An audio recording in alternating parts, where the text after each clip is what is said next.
Койгылы хатның берсе Наиля Лучкина һәм Вил Шайхуллинга адресланган. Икесе дә Нурижан Шайхуллинның бер туган абыйсы балалары. Ул фронтка 1941 елда алына. Күп еллар хәбәрсез югалган булып санала. Туганнары турында хәбәр алгач, озак уйламыйча аның кече ватаннарына кайтканнар. Наиля ханым Мәскәүдән, абыйсы Самарадан. Мы получили известие о том, Аның 1943 елның ноябрендә Новгород өлкәсенең Старорусский районында вафат булуы турында мәгълүмат алдык. 166-нчы укчы дивизиясендә хезмәт иткән. Безнең балаларыбыз һәм оныкларыбызның якты киләчәге өчен үз гомерен биргән. положил свою жизнь.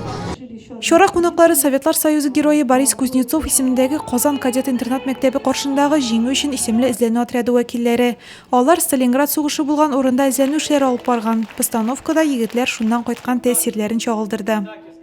В этом году это у нас, по сути дела, Быелгы беренче хәтер маршының Чулпанда узуы очраклы түгел. Бу авылдан сугышка китеп югалган солдатларның 144-ен без таптык. Тагын 33 кеше кызганычка каршы хәбәрсез югалган дип санала. 4 человека, ушедших на фронт.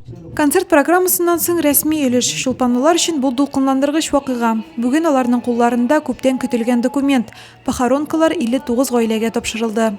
В прошлом и позапрошлом году где-то... Алдагы 2 елда 70-шәр похоронка тапшырган идек, быел 59. Кайбер солдатлар тумышы белән безнең районнан, ләкин фронтка башка илдән җибәрелгән. Бу мәгълүматларны без әлегә исәпкә алмыйбыз. Районда тагын 2500-гә якын солдат хәбәрсез югалган дип санала.